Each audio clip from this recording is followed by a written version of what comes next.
any other language if you will learn.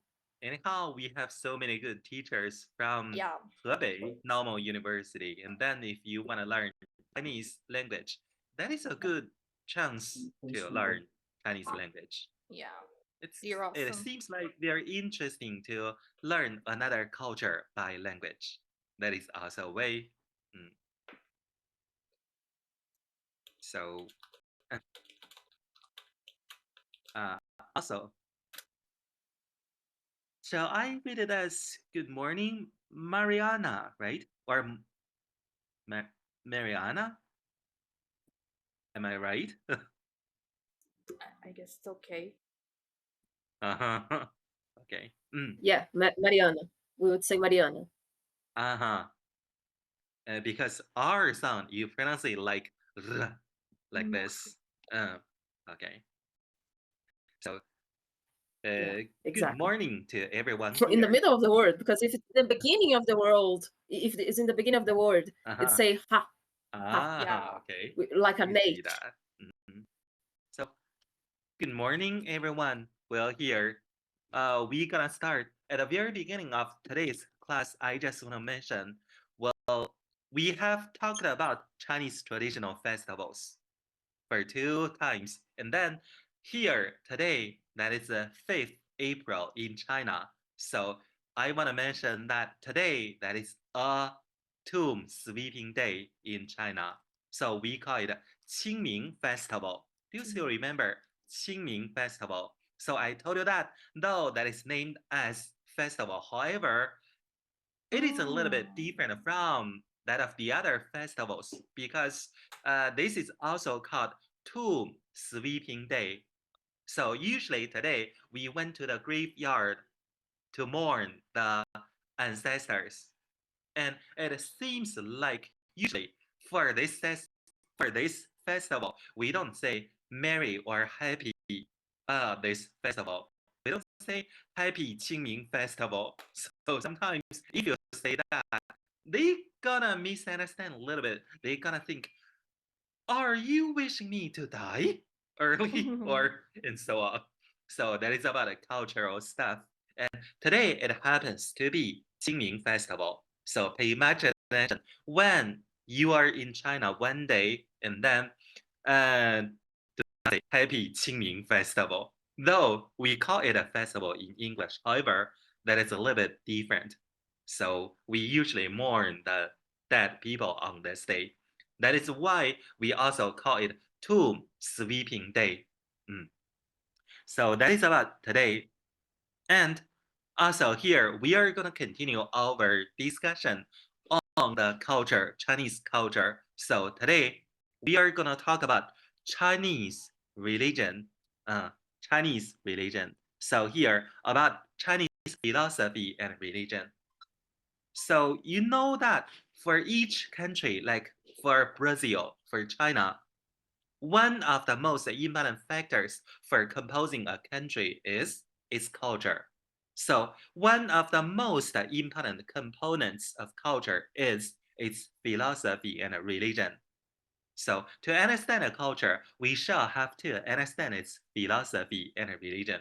But you know, for the previous 3 lectures, I organized that like I talked about the general silhouette of Chinese culture, like a sketch of China, and also I have talked about the Chinese festivals, traditional festivals, because I just want you to understand Chinese culture a little bit and then to use them as the foundation of Chinese culture. And then now, after you have some understanding of Chinese culture, so we come to its core part that is called Chinese philosophy and religion to help you to understand the deeper side of Chinese culture. So now I am going to start about this part. So uh, if there's any part that you don't understand, you can just pose out your question there. That is okay. Okay, so you can see my screen, right? Can you? Yeah, we can. Okay. Uh, oh. So today we are going to talk about the Chinese philosophy and Chinese religions. At the very beginning, I mean, for the first part, I'm going to talk about Chinese philosophy. So from this word philosophy, then you understand actually in English, it means in Western culture, it means wisdom. So from this word, now you understand something that I want to talk about. About Chinese philosophy, here I want to mention several points. The first one is the collective designation for the various schools of thought in China. So we have a long history, and then from the chronological order, we have so many different thoughts, so many different schools. So usually people have their own manifestation. So they have the people who share the same idea are classified into one school. So that is called a school of thought. And then we have different schools of thought. So Chinese philosophy here, I use a collective designation for all the schools of thought in China. And it is one of the three philosophy systems in the world. So later on, we are going to have the discussion. Do you know what are the three philosophy systems in the world? And the third one I want to talk about is developed independently with its own distinguishing features, unique concept systems, and expressive ways, and also the soul of traditional Chinese culture. So that is the Chinese philosophy. That is also why I have mentioned that is really important because it's the essence, it's the soul of Chinese traditional Chinese culture. It has developed over several thousand years. So it's a general description about Chinese philosophy. And now we come to the details one by one. For the first one, I want to talk about the development of the Chinese philosophy. So its development according to the time sequence, chronological order. The Chinese philosophy originates from the Xia, Shang, and Zhou dynasties. And then, according to the history, I mean the recorded history, these are the dynasties with the recorded history. And these are over 2,000 years. 2,000 years ago. And so they are really very ancient. And then from that time on, Chinese philosophy began to develop itself. And then it began to take the definite shape during the spring and autumn period. So here, spring and autumn period, it's the period after Zhou dynasty. And then it enjoyed thriving development because of the emergence of the contention and flourishing of numerous schools of thought. So here it seems like a little bit hard to understand, but don't worry. I am going into the details about each point here. So according to the time sequence, the Chinese philosophy develops itself in different periods. At the very beginning, it's the philosophy in pre-Qin times. So pre-Qin times, that is the earliest time with the recorded history. It's over 2,000 years ago. And then after that, we come to the orthodox philosophy during the Han Dynasty. And then after that, we come to metaphysics during the Wei and Jin dynasties. So after Wei Jin dynasties, we come to Sui Tang period. During this period, mainly Buddhist philosophy takes into shape and comes into being. And it began to flourish in this period. Also, after that, we come to Song and Ming dynasty. So during this period, new Confucianism came into being. And after that, we come to Ming and Qing dynasties. So it is application philosophy. And now we come to each point one by one. If you don't remember, it doesn't matter. I just want to introduce, and now we come to the details one by one. The first one, the philosophy in pre-Qin times. So the philosophy in pre-Qin times was marked by the emergence of various Asian philosophical views. It means that during that period of time, 2000 years ago, we have so many different schools of thoughts. So the most influential schools were Confucianism, Taoism, Mohism, and legalism.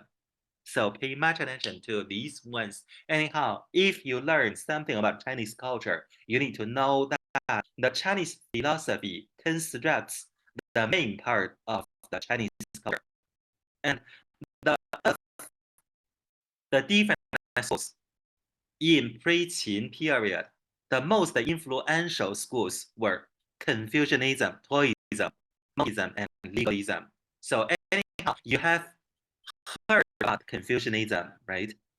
So you know Confucianism, you know Confucius Institute because you learn Chinese language there. But you shall have to know another one that is Taoism. Taoism. For these two ones, I want you to understand that it's okay. You don't need to remember. I mean, but anyhow, you need to understand that it's okay. Okay. So this one I want to talk about in details. That is Confucianism because you have all heard about Confucius and Confucianism, and we are now learning Chinese from Confucius Institute. So now I want you to understand Confucianism. Confucianism takes the teachings of Confucius as its core of thought. So mainly because of the ancestor, Confucius, this is Confucius. Confucius is regarded as the teacher of all teachers in China. The teacher of all teachers. So this is the Confucius. And usually Confucianism, they take the saying of Confucius as their core of thought. And it regards the words and deeds of Confucius as its highest code of behavior. So usually they thought what Confucius said is the code of behavior. So we need to abide by what Confucius said. They actually advocate the benevolence. So you understand this word benevolence. It means sometimes like you need to be kind to everyone and justice. So you need to be fair, right? And allegiance, allegiance that you must be loyal. And forbearance, forbearance means you need to forgive sometimes the other's fault. The doctrine of the golden mean, I don't know whether you understand this one or not. It means that don't be too drastic and don't be left behind too much. It seems like a little bit mediocre. You stand in the middle. So keep yourself balanced. That is called the doctrine of golden mean. That is also what they advocate. And the ethical relations of man and family and social order. It is also what they advocate. So sometimes they advocate that actually in this society, you need to pay much attention to the social order. Like for the son, the babies, the children, you shall abide by the rules set by your parents because that is your allegiance to the parents. That is your allegiance to the emperor, and so on. So they teach us to respect, and that is about the Confucianism and Taoism. So, do you have some questions about Confucianism here? I mean, this one is what you can understand. This one is what you have heard about, right?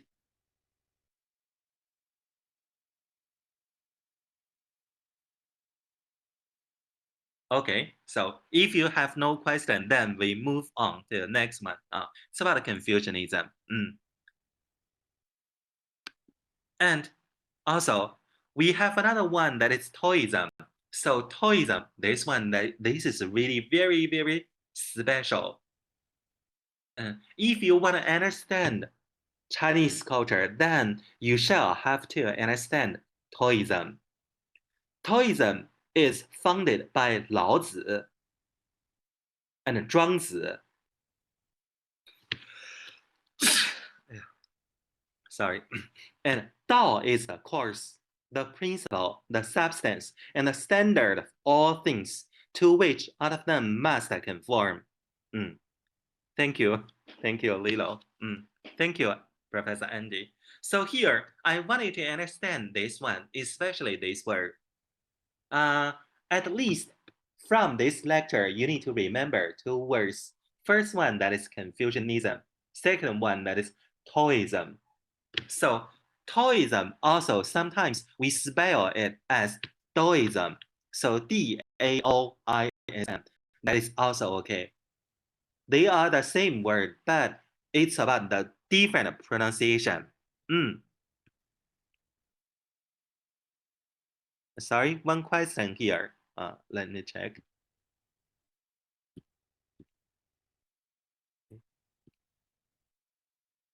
Mao Zedong used the Confucianism.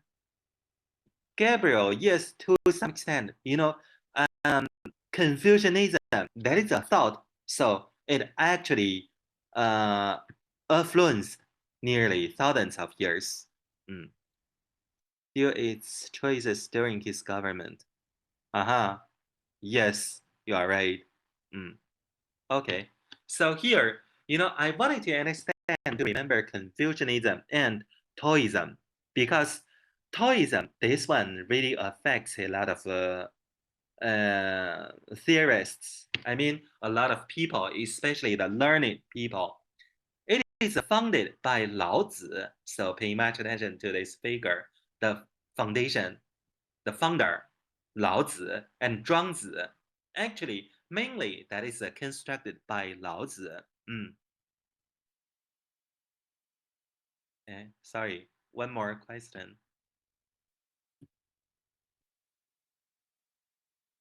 Julia, I read Tao Te Ching by.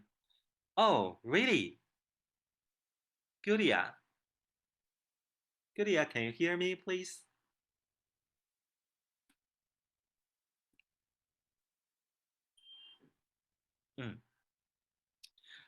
Julia, can you turn on your microphone here? Is that convenient for you to talk?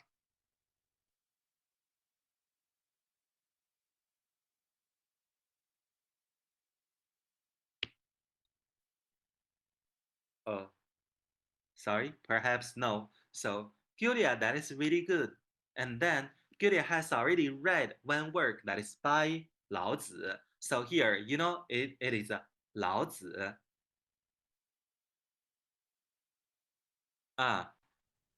It's okay. Doesn't matter, Julia. So here, Laozi has ever written one book that is one of the most important work ever produced in this world. That is called 道德经 in Chinese. However, we have so many different versions of translation. And then one translation that is called Tao Te Ching. That is the book mentioned by Julia. So Julia has ever read it. At the very beginning, the book has talked about what is Dao. What is Dao? So Dao is the course, the principle, the substance, and the standard of all things to which all of them must conform. So it's Dao mentioned by Laozi. Laozi has ever mentioned that there's one thing in this world. It was born before the formation of this world. And it governs everything in this world. So Laozi didn't understand what is that. So Laozi said, I reluctantly marked it by the word Dao. So we just record it as Dao. And Dao is everywhere, behind everything, beneath everything. It governs the operation of everything. That is a Dao. And actually, even today, we are talking about what is Dao. Even today, many domestic and foreign scholars, they are studying what is the Tao. Perhaps 3 months ago, I listened to a lecture given by a German scholar, and then he talked about what is the Tao in his understanding. So that is about Taoism, and you shall understand one word that is Tao. Based on the work of Dao De Jing, this is the book, and also Julia has ever mentioned a book that is Tao Te Ching. So you can read the Chinese board Tao Te Ching. It's another translation. They are the same book. And according to Chinese pinyin, this one is Dao De Jing. So Taoism promotes the belief that a person should live a simple life. So that is also their advocates. They think that everything is natural. So we need to learn, we need to live a natural and simple life. And do you understand that? I mean, have you heard of dogism in Western culture? Dogism. So, Also, they advocate the simple life. Professor Andy, you have heard of that? not actually. I've already heard about Taoism on Japanese culture, but not a specific way. I don't know so many details about it. Okay. So later on, I gotta continue talking about it. Gabriel, you wanna say something here?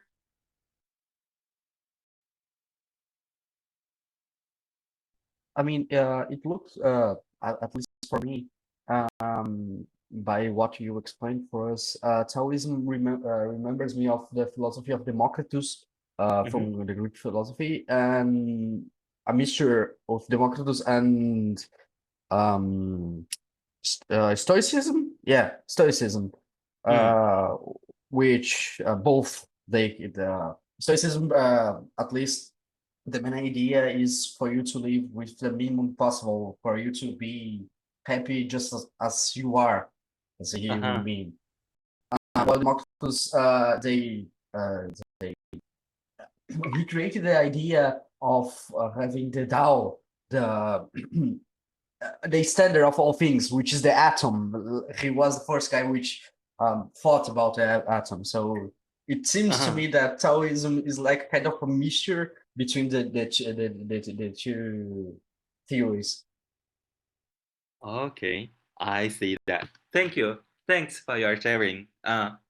So that is about Tao. Everybody has his own understanding.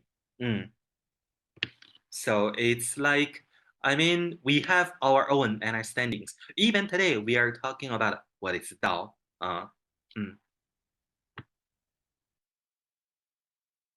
Lilo, do you want to say something? Think it's also a little present on the Avatar, the Legend of Aang cartoon. Yeah, I totally understand that. It kind of makes sense. Have you ever Yeah. watched it, Professor? Yes. That I have. that looks really close the religion of the Avatar. Yeah. So I want to know, have you ever watched the movie Kung Fu Panda? Dozen times, I guess. Kung Fu Panda. Yes. Yeah. So, in that movie, the panda has sometimes a circle in his hand. Do you still remember the last scene? Yes, yin and yang. It seems like it's a circle, and then one part is black, the other part is white. So we call it Tai Chi. Tai Chi. Isn't yin and yang? Yin and yang. Yes, you are right. Yin Yang. So Yin yang. we call it Tai Chi. Tai Chi is divided into two parts, black and white. So we call them Yin Yang. And then actually it originates from Taoism. So even today, now, we are talking about it. So it is, they take their origin from Taoism. So now you understand its origin. Now, that is why we need to introduce the culture about this one, Taoism. But here also, I want to ask another question. I want to have a discussion with everyone. Now, the Taoists, they advocate the simple life, to live a simple life. What is your idea about it? Do you want to live a simple life? Like every day you live really like very simple. Do you want to live such a life?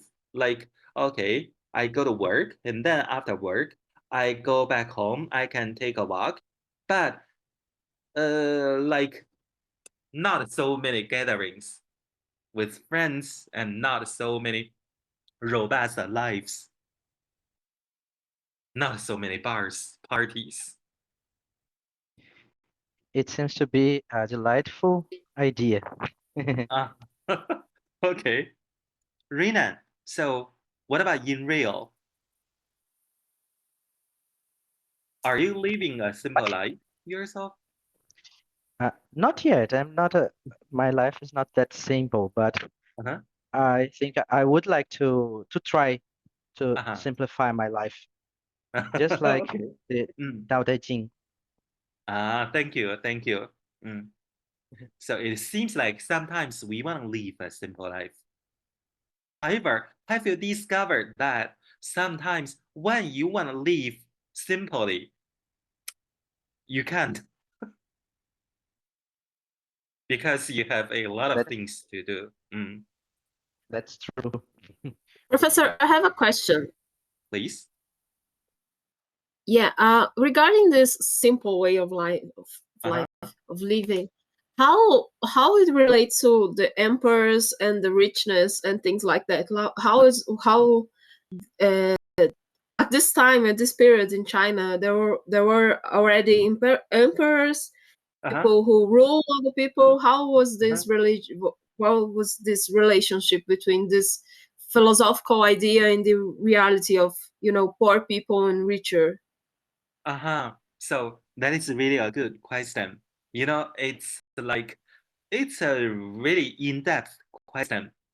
On one side, they are correlated with each other because the emperors in the ancient times, they all want to have a long life.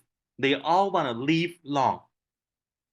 So, do you understand what I mean? Like, they all want to live long. Like, they say, oh, I want to live long. I want to be immortal. Yeah. I don't want to die. So actually, this kind of thinking originates from Taoism. Usually, for some Taoists, they thought by this way of life and by their practice, like practice some of the simple gongfu, and sometimes, of course, the practice of their thinking, and then from this way, they can really live a long life. Even sometimes they think they can make some exos, I mean the pills, exiers.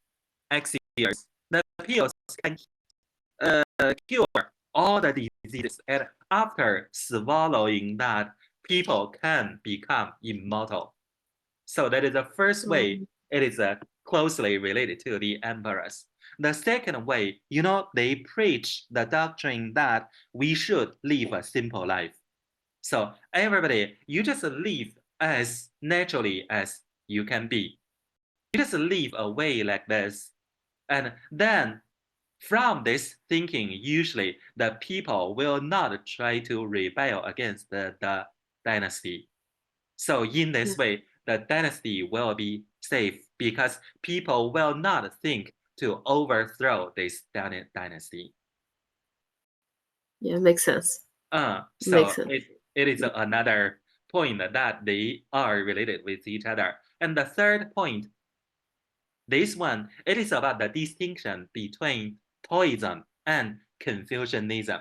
So that is why Confucianism takes into being and takes control of the thoughts for thousands of years, because they emphasize more on social order, like they are the emperors, and then you are the subjects. You shall abide by the rule from the emperor. So actually, the emperors, they like more about Confucianism sometimes at that times. Confucianism kind of Social order. Yeah, like the social hierarchy Yes. was more in place than Taoism. Yes, you are right. Okay. Yes. Yeah. Okay. Thank you. Welcome. So that is about the Taoism. And for Taoism, they emphasize on to live a simple life. Also, they favors the political principle of achieving good government through non-action. Through non-action, it means that, oh, you do nothing because people will think we live a simple life. And then in this way, the world will be in order. So that is about the thinking.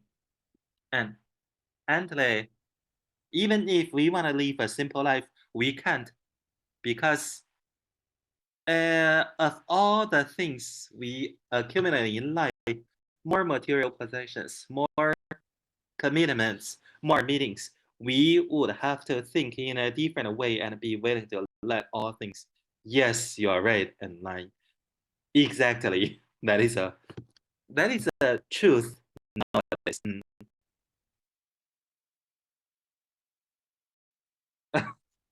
Okay. Alexandra, you can we cannot say like that, but you can argue on this point. I mean, but we cannot say like that because there are different religious systems. Later on, I'm going to further discuss on this point. Anyhow, they all manifest the doctrine of living a simple life. So when you read the material on the religions, and then you will see that from some points they achieve the same level, the same goal. Luciana, so it's like us in India country that let people in their places. And yeah, that is what they have mentioned before. But of course, nowadays things changed. Okay, so it's about Taoism. I wanted to know something about it because this one is really important. Taoism in Chinese culture, and also we have mentioned another two. One of that is Mohism.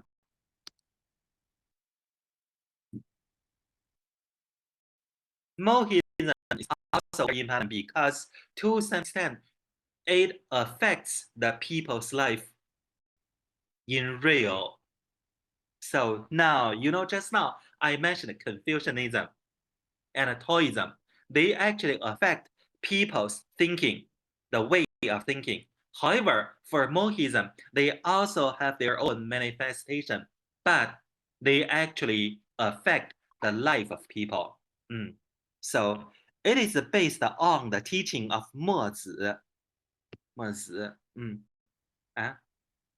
Oh, Gabriel, Mohism remembers me of the you Gabriel, they're different.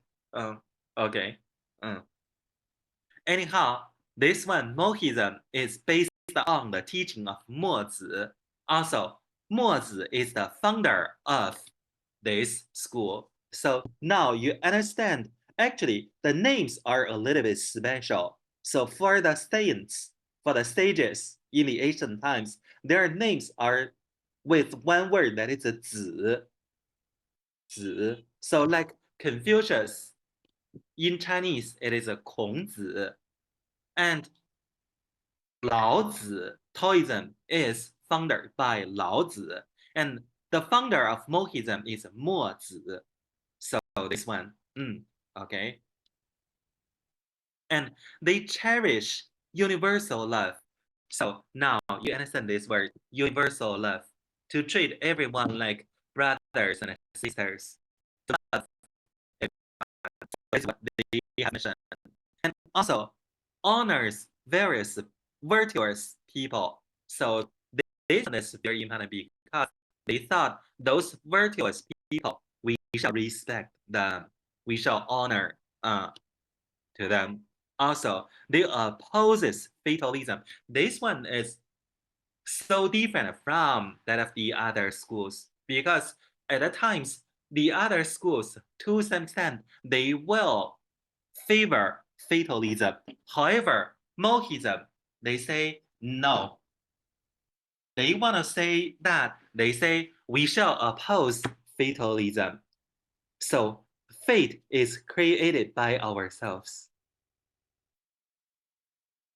So here we have another discussion. Which one do you think? I mean, in your opinion, of course, we cannot say which one is right, which one is wrong. There's no absolute right, no absolute wrong, because it's like their thinking. It's their school of thought. But anyhow, for Mohism, at a time, they have their own saying. It is to oppose fatalism. So to many, many people over 2000 years ago, they think that is their fate. So they say, we shall accept our fate. However, for Mohism, it mentions that no, you shall, they actually oppose fatalism. They say the life, the fate is created from your own hands. How do you think of that?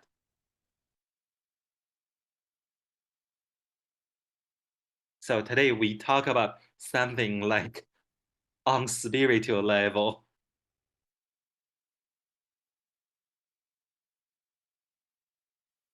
I guess it's a little bit more complicated than you do your own fate. Because my fate involves fates of another, because my life is not only what I want to me, but what it's happening in society. Like, doesn't matter how much I put effort, if I'm not recognized by another person that could help me, I guess fate's a little bit complicated in that case. So, And especially you can you can unfortunately you can it's not catch the right word. You can get the depression through through opposing fatalism, because you can think that it is your fault for not being there for somebody that you love or somebody that you care about. So it has this bad side. At the same time, you don't have any at the same time that you cherish being good with persons, with people, and you honor virtuous people and whatever. So it has both good and bad sides, the Mahaism. And then what about the others idea? Like, which one do you prefer? I mean, you yourself. What is your view on that? Do you think everything is I like predestined? this one better. Okay, Yeah. thank you, Runa. For me, it's probably Confucius. He sounds the best, at least on paper. He sounds he has the better ideas for my views. I guess Nice. I like Taoism. It's like more that is a good and bad and everything. I do not consider myself a good person or a bad person. I guess I'm trying to get better, but I know I have faults, and I know, it's like it's a way to improve myself, and I don't have to be all good like the other ones. Mas o melhor foi o Donald Trump foi entrar no coisa, né? Da coisa pra entrar lá. Sabe, bater a porta na cara dele.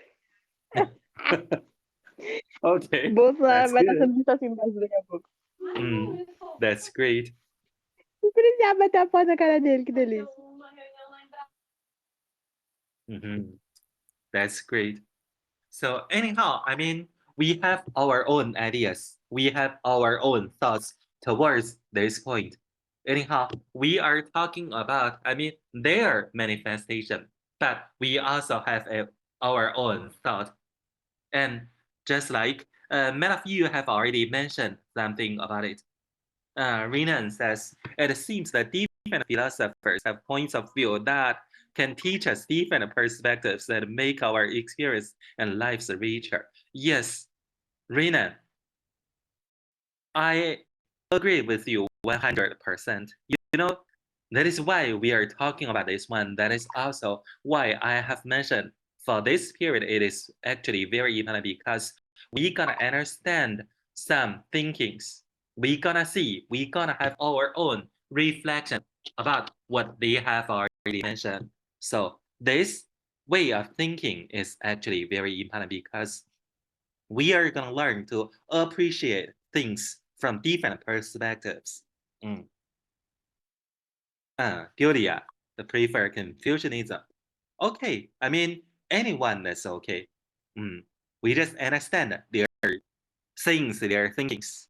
And for Mohism, besides that, they have another doctrine that is upholds three-footedness and simple funerals. So this one is also very important. I mean, it makes them very different. Also, for those people who are in Mohism, who oppose the idea of Mohism, you know, they actually learn to innovate things. They have their own. They have their. I mean, they put what they have learned into practice. They actually innovate a lot of like agricultural tools. They help to solve the real problems. So it makes it so different from that of the other schools of thought, because for the other schools, they affect the people by their thinking. However, for Mohism, they put what they have learned into real practice. So they invent a lot of tools. They innovate a lot of tools, and they changed the people's life in reality. So that is why also I mentioned this one is so different. And besides that, another important one is legalism. So 2000 years ago, can you imagine? We have, I mean, legalism. It was started by Han Feizi, another Zi. So they exposes laying down laws to unify the thought of people. And then this one is so advanced because it appears 2000 years ago. 2000 years ago, these people, they manifest that we shall govern the society by the laws. So we shall set the rule. Actually, that is the original law, and let the law run the society. So we need to use the law to judge the doings of people. That is about their manifestation. So they promote agriculture to achieve affluence. And this one makes it a little bit different. They wage wars to gain strength and power. But this one, I think it's a little bit different from nowadays because they manifest that we need to launch war in order to achieve peace. So this one is a little bit special. And they establish a system of bureaucracy. They establish a system of bureaucracy.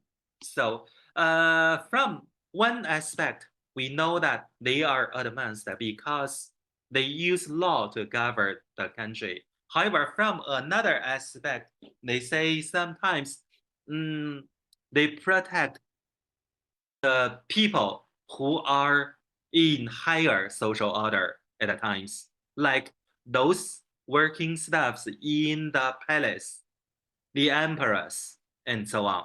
They protect them because they are the highest power of the society. So we need to view that from two aspects. First, it is an advanced idea because they advocate to rule the society, to govern the society by the law, by the legal system. Another point is they protect those people who work in the palace. So this one is also very special. And also, now, just now I have mentioned 4 schools of thoughts. Well, mainly they appear before Qin dynasty and during Qin dynasty. So we call it pre-Qin dynasty, 2000 years ago. And then with the development of time, we come to another period that is metaphysics during the Wei and Jin dynasties. So according to chronological order, time sequence, we come to Wei Jin period. And now, I don't know whether you understand metaphysics or not. Metaphysics. This word is really special because it is something related to the thinking, and also it is something related to like how could they be immortals. So we call them metaphysics and blended Confucianism and Laozi's doctrines.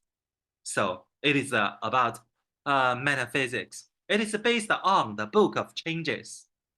The Book of Changes. Also, I wanted to understand some parts about this book. Now, I wanted to see the picture here. The picture. You see the picture here? Like in the middle, we have Taiji, Yin and Yang. So around Yin and Yang, we have 8 diagrams. 8 diagrams. So they are all originated from the Book of Changes. The Book of Changes, it is called Yi Jing in Chinese language. So according to this book, they say that this book recorded the course of the development of things. So if people can learn this book well, and then they can predict how things can go in this way. So that is called the Book of Changes, and 道德经 and 庄子. So they actually based on 3 books. Just now we have mentioned 道德经 and 庄子. However, now this book, the Book of the Changes, it is also very important because they say after you learn this book deeply, and then you can foretell what will happen next. So anyhow, nowadays, we cannot achieve that level. So that is why we call it metaphysics. And they are the 3 profound studies. And the theme of the metaphysics is to explore the noument of the universe They want to achieve the essence. They want to discover what is the truth of this universe. They say, this is the world, this is the universe. But what is the ultimate truth of the universe? Why does it exist? How does it come into being? So they want to explore the essence of these questions. And mainly they discuss the propositions of existence versus non-existence.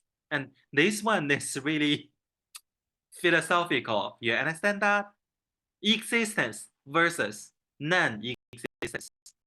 They say sometimes things are existed. Things exist and they are existed. And some things, they are not existed. You cannot see, you cannot touch, but they exist. I mean, these are really philosophical.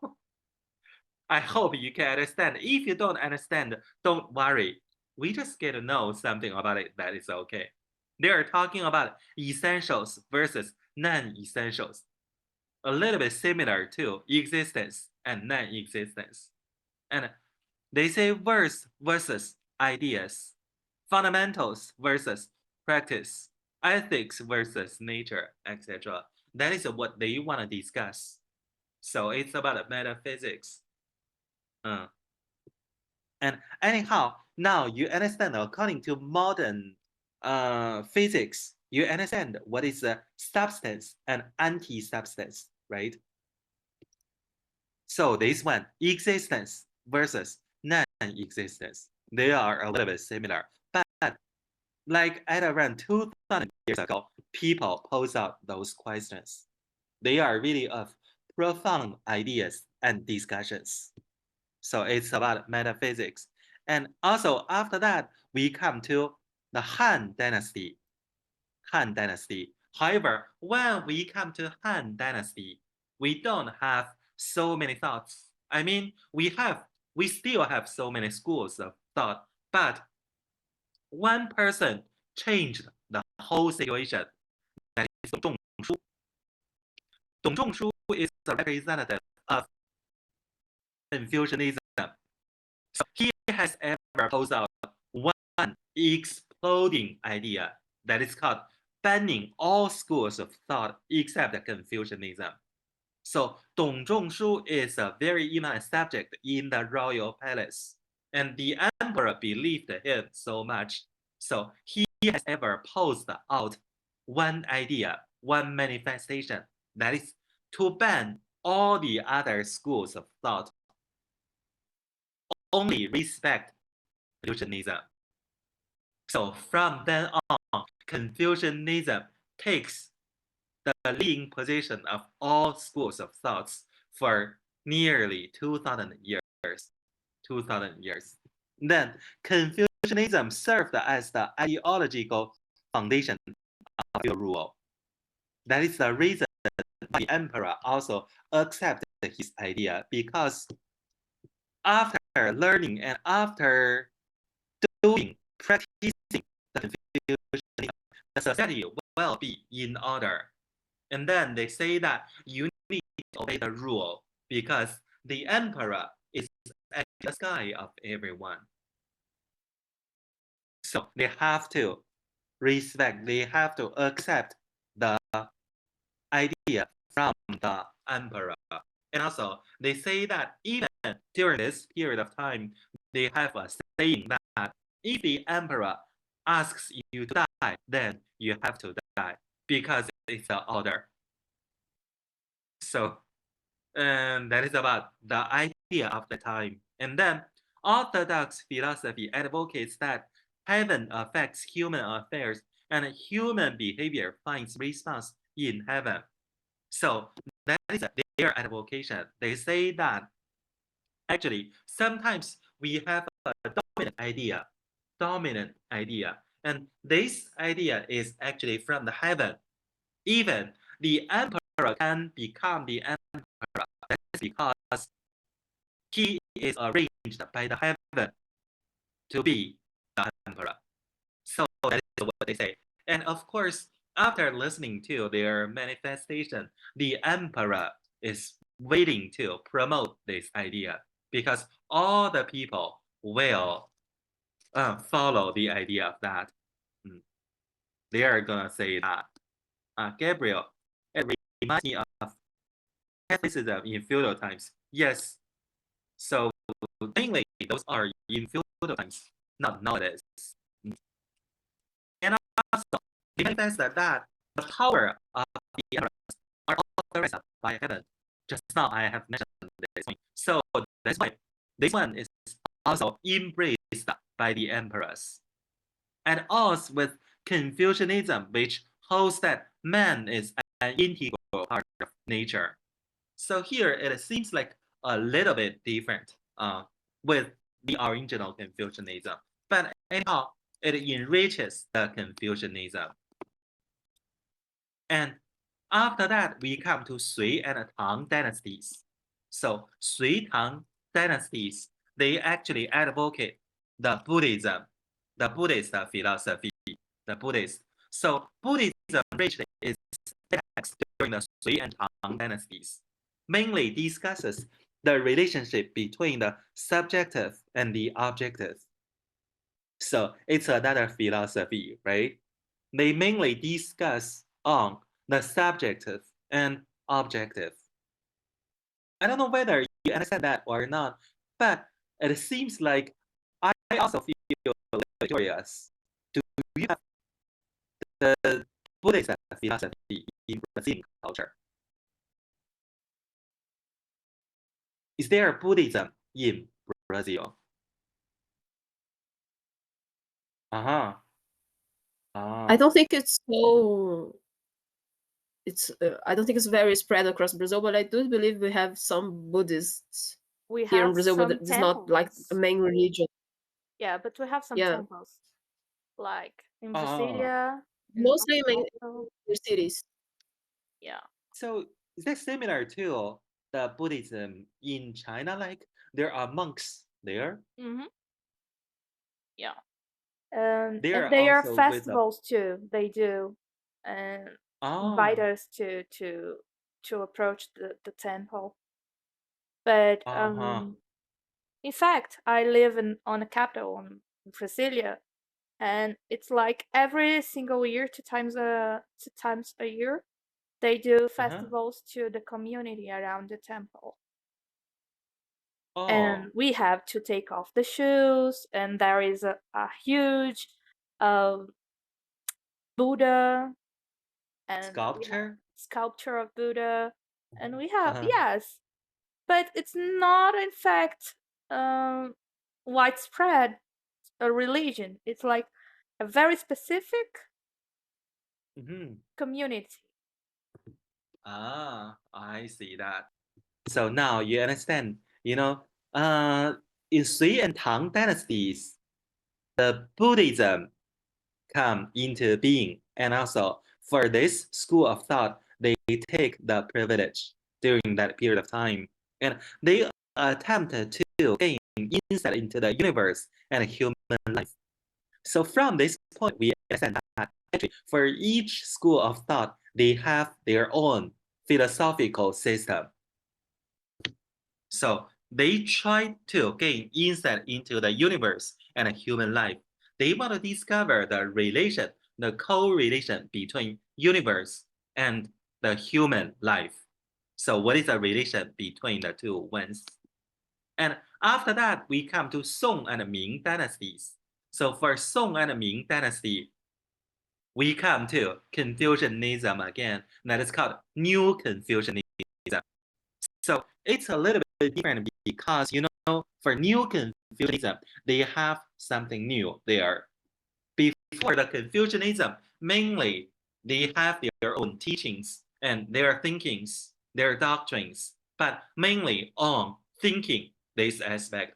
However, during this period, what they have mentioned, it's about like they have their own real practice.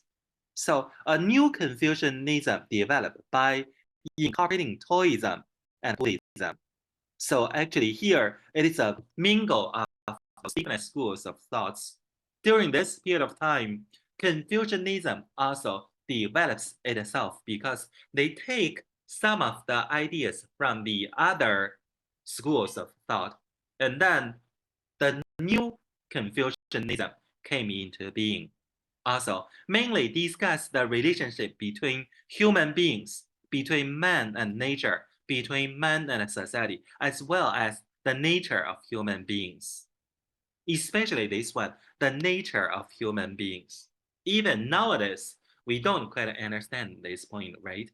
I mean, we cannot say that clearly, the nature of human beings. And two schools are formed during that period of time. One is the school of principle, and the other one is the school of mind.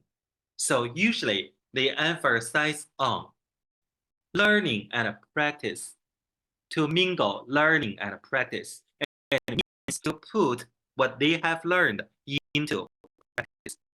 So it's what they have mentioned. It's a little bit different from the original Confucianism because the original Confucianism, they only have the thinking practice. They don't do something in real. They just teach people how to think. How shall you behave? However, during this period of time, they have their own practice. So they think on one aspect, we shall have our own thinking system. On the other aspect, we shall put what we have learned into real practice. And then they say that we shall unify the learning and the practice. So it's the new form of Confucianism during this period of time. Okay. And after that, we shall have to know that this one, Wang Yangming, is really an important figure in developing new Confucianism. Also, after that, we come to Ming and Qing dynasties. You know, Qing is the last dynasty in Chinese history. So during that period of time, application philosophy prevailed. And they focus on self-examination. Or sometimes, instead of saying self-examination, I prefer to use self-reflection. So like they say that when you when you go sleep, before you fall asleep, and then you need to reflect on what you have done today. So you need to understand something about it. You need to think, did I do something wrong today? And so on. So we shall have our own self-reflection. That is what they have mentioned on this point. So also, I want to ask you a question. We are going to have a discussion here. Do you usually have a self-reflection? Do you always do that? Like you're going to think, what about these days? Did I do something wrong? Or what is that? You have some self-reflections. Yulia, you do that. Really good. Maria, not really.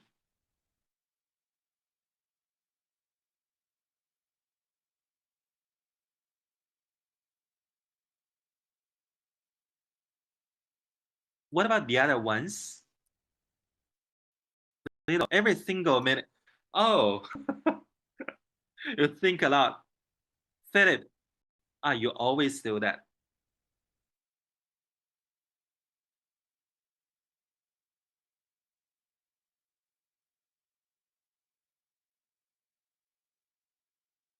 Gustavo,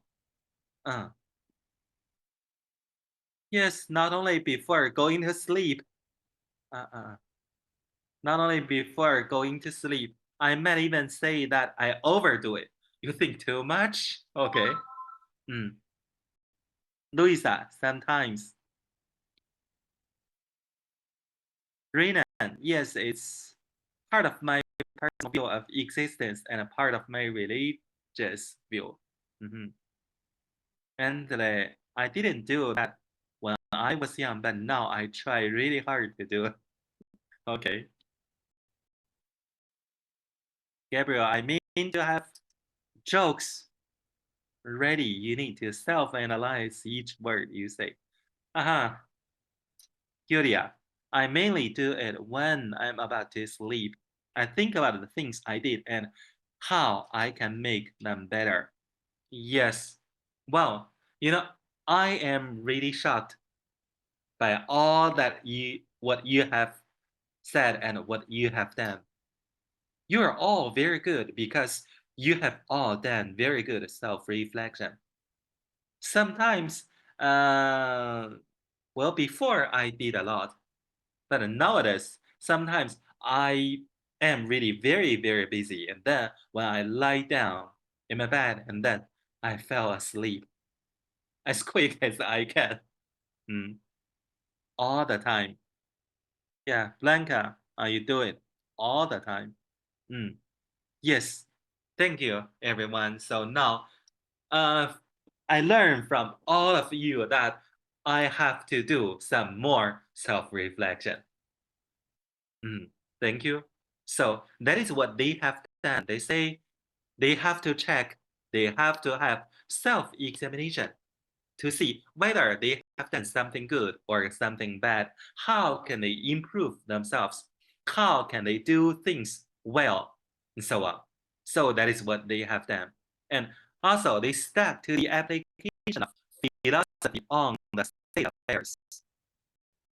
And searches for the answers to specific issues instead of abstract study. So now you see something changed here. Because at the very beginning, people usually focus on what they have learned. I mean, on philosophical level, on their thinking. They only learn knowledge. However, at this period of time, they learn to they learn to use their knowledge to solve the real problem. Like they usually try to search for the answers to specific issues, not only on thinking problem. They say we need to learn to solve the real problems in reality instead of abstract study. So here, even nowadays, we have such an argument. Now, you know that in academic field, academic area, usually people emphasize more on those study. I mean, they prefer the real study, those studies which can change the productivity power instead of studies like on thinking, like about literature, like about the culture, and so on. So nowadays, seems like things change a little bit, and they encourage creative ideas. So that is what they have mentioned. And usually we have some representatives like Wang Fuzhi, Gu Yanwu, Huang Zongxi, and so on. So you need to remember that. And that is about the introduction of the development of those parts. And now I am going to talk about its features, basic features of the Chinese Asian philosophy. I want to ask for 1 minute leave because 30 seconds, I need to take the charger or else my laptop is going to power off. Sorry, 30 seconds.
He's trying to charge his in fact computer, so wait a little please.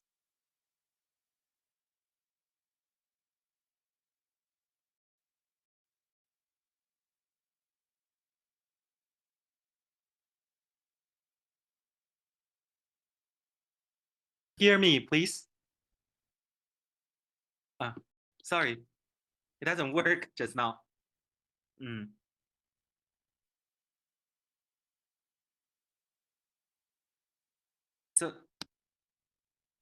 now you can hear me, right?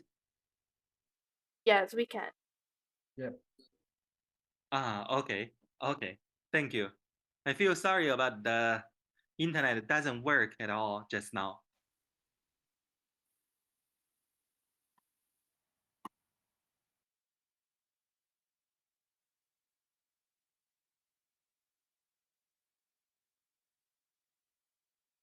Can you see my PPT here? Yes. Okay. I'm sorry for the internet doesn't work just now. Work well. So I am kicked out just now. So now I am going to come to the point about the basic features of Chinese Asian philosophy. So what are the common features about it? The common features. First, they stress on spiritual existence. That is one point about the physical existence and spiritual existence.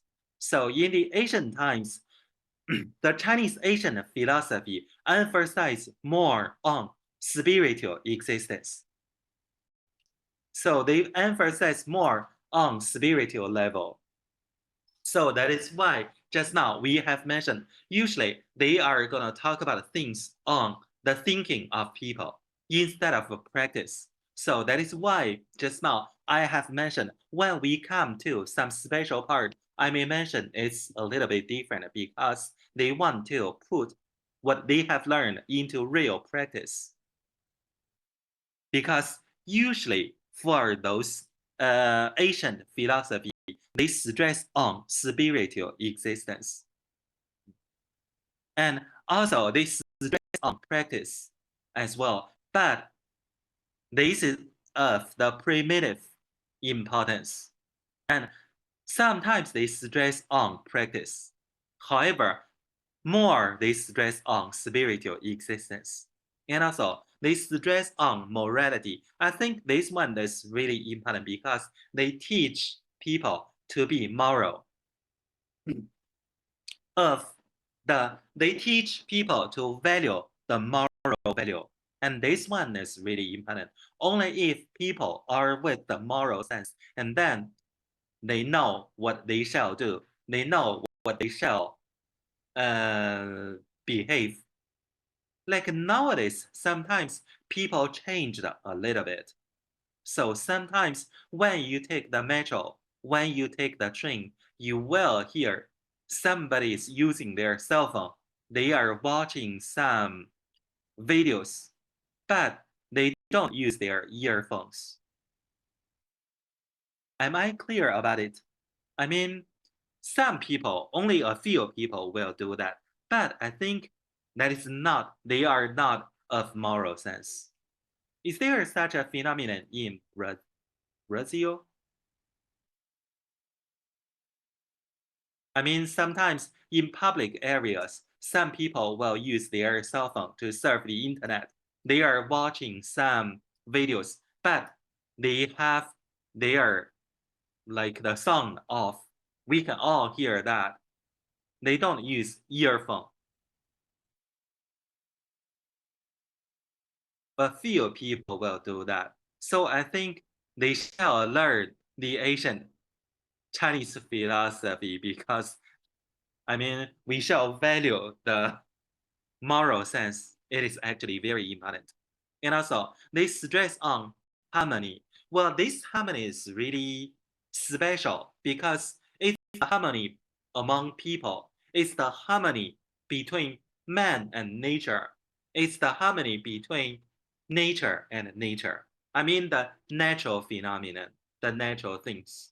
So harmony, this word here, it has the meaning of, it has three meanings. Harmony between man and man, harmony between man and nature, harmony between nature and nature. So this one, they stress on harmony. Also, they stress on intuition. I don't know whether you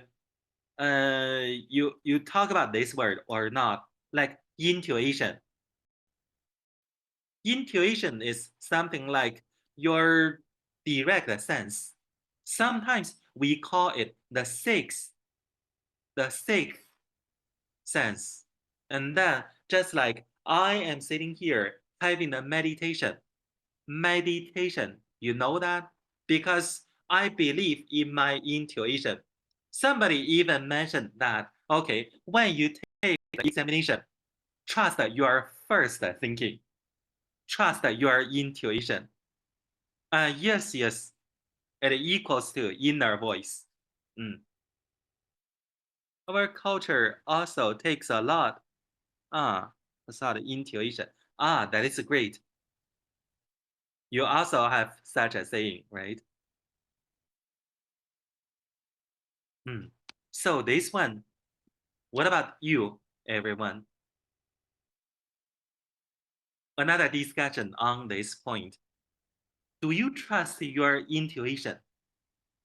Do you think we have the intuition? And do you trust your intuition? Little, Professor, do the harmony feature involves working with the qi energy? Yes, Lilo, you are right. First, I want to answer your question. So qi is something like an energy in this world. And then how can you take in that energy into yourself? According to Taoists, then you shall have to keep harmony with the nature. And then when you can keep the same pace with nature, and then you can use a kind of energy, natural energy. You can take in that energy into yourself. And then when you take it in, it becomes qi into yourself. Rina, yes, we resort a lot on our intuition. Oh, so I have a question. Notice I hear from my students, they say that when you take part in the examination, trust your intuition. Do you do that? Yes. Rina, you do that a lot? Yes, that's because I live at the north region of Brazil, and we say here that we live among uh, supernatural beings at the Amazon forest, so that we cannot say that we don't believe in intuition because we are somewhat uncertain by intuition. So the northern region, we believe a lot in our intuition because there's no way we can live without so much appearances of things that we cannot explain, things that we do not know. So yeah, we are kind of mystical people. That's good. Thank you, Renan. So the same in the other parts of Brazil? Is that the same? Julia says, I do, but anxiety can make it confusing. Sometimes I think everything is going to go wrong. Oh. Yeah, it's a constant battle by intuition and anxiety sometimes, but I guess the Brazilians are really committed with their inner voices sometimes. In general, like there are a lot of religions in Brazil. Really, it's really syncretism sometimes that religions make part of our daily life. And in my case, sometimes I believe my intuition than what people in front of me say it's wrong or it's dangerous. I can trust more on my inner voice than people in general. Oh, great. So that is your intuition. Great. Gustavo, I don't really trust my intuition. Oh, as a scientist, I like to know the theory behind things. And many times I have to go back to the textbooks so I remember things. Yeah, that's cool, Gustavo. you can have your own idea. That we are having a discussion. So you can have your own idea. That is also cool, Gustavo. A scientist. Little. At least where I'm from, we are told that the first gut feeling is always the right one. I like this thing. And Luciana, it's a very complex question. I think that our inner voice comes from our experiences that are built in our system physically. Our body is mediator of our inner world. Yes, I think this question is very complex because we all have our own different opinions. We all have our own thinkings on this question. But by this kind of idea sharing, now we can all learn how the other people think about it. We can learn from different aspects. Also, we can learn deeper about the cultural aspects of this thinking. So anyhow, they stress on intuition in ancient China. I mean, the Chinese ancient philosophy. People said that through intuition, that is a way to communicate with the nature. So they think this is a way to communicate with the nature. And this is also very important point. So these are the basic features of the Chinese Asian philosophy. And now, first one, I am going to talk about one by one. First one, stress on spiritual existence. All Asian Chinese philosophers, nearly all, they paid attention to the study of existence, striving to achieve the highest spiritual state. I don't know whether you understand this one or not. Striving to achieve highest spiritual state. So what is the highest spiritual state? That is to become spiritually immortal. Spiritually immortal. Immortal in Chinese culture seems like long live. They enjoy eternal life, eternal existence. Am I clear about this point? It's like transcending.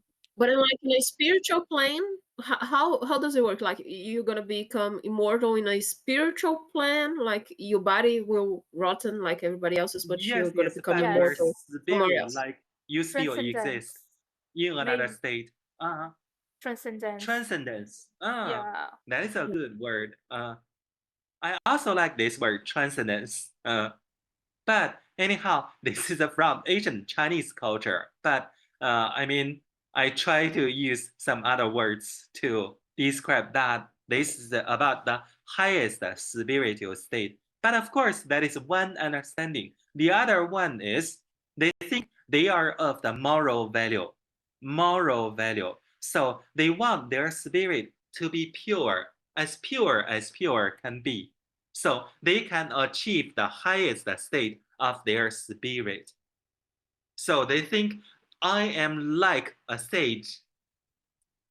They want to achieve the state of a saint. So being a saint, that means that you are pure and you achieve the highest level of spirit. So that is their pursuit. And also, I wanted to compare these 3 points. First one, that is Confucianism's knowledge of life through disposition and consciousness. So sometimes that is from Confucianism's knowledge of life. They know something about life through disposition and consciousness. So consciousness. And Taoism's search for spiritual freedom. So usually for Taoists, they pursue the freedom. But can we have the absolute freedom nowadays? No. Then how can we achieve the state of that? And then for some Taoists, like Zhuangzi, they say we can enjoy the spiritual freedom. So in our mind, that is free. And also another one is Buddhism's Nirvana. I don't know whether you understand this word or not. Anyhow, it means like transgeneration. Transgeneration. Like enlightenment and a perfect balance with the spiritual. Sometimes, but according to some of them, they say that, okay, for this life, you die, but you transgenerate to the next life. Reincarnation. Yes. So that is the understanding of that. So anyhow, for these ways, I mean, from different schools, they all want to achieve the highest spiritual state, like the Buddhism, Taoism, and Confucianism. So that is the first point. The second point, stress on they stress on practice. So sometimes, just now I mentioned during different periods of time, they also want to mention they have to put what they have learned into real practice. And they also stress on morality. But this morality is really special. I mean, we know that being moral is really important. All the people, we shall value much on the moral standard. However, this one is really special in the ancient times because, Confucianism. Confucianism emphasizes on like benevolence, loyalty, and filial piety. But this one, like filial piety, you understand the word, right? It means that the children shall abide by the rules from their parents, like they shall respect the parents, and so on, right? However, here, this one is a little special because according to Confucianism, according to the teachings of that time, they mention, you shall abide by each word from your parent. If you dare to say no to your parents, and then people will regard you as the immoral person. So from this aspect, also, like we can discover something that is different from the value nowadays, like this one. Also, they emphasize on respect and mutual trust and so on. These are all in good sense, but for some parts, they are not of good sense. I mean, you can understand for most part, they are really good, but for some small part, according to the nowadays standard, we don't value much about it. Also, stress on harmony. Just now I mentioned, usually they stress on the harmony between man and man. How to keep harmony among man and man, man and nature. So this one is really advanced. Like nowadays, we also mention some point on this one. Like how can we keep a good relationship? How can we balance the human's behavior with the nature? Like if the human society wants to develop, and then we need to do something. When we do something, we actually destroy to some extent the nature. How can we balance ourselves with nature? I mean, the human beings with nature. Even nowadays, we are talking over that, right? So 2000 years ago, people have already mentioned that to stress on the harmony between man and nature. And also, stress on intuition. Just now, I have already mentioned that about this one. But pay much attention to one word that is epiphany. Epiphany. This is what we value much. Do you know this word? Epiphany means a sudden awakening, sudden awakening. I don't know whether I am clear about it or not. Anyhow, it means that at some point, suddenly you find, you understand one thing. It seems like you are awakened. Am I clear about it? Yeah, it's like a state of realization, enlightenment. Yes. A self-realization. Sometimes you will see that you learn, you read, and you do something like what you have done as usual every day. But suddenly, it seems like you get through in your brain, and then it seems like you are awakened by something. So that is called epiphany. And then we value much upon this point in the ancient times. That is why we stress on intuition. So this is called epiphany. And also, I want to ask a question. Have you ever experienced such a state?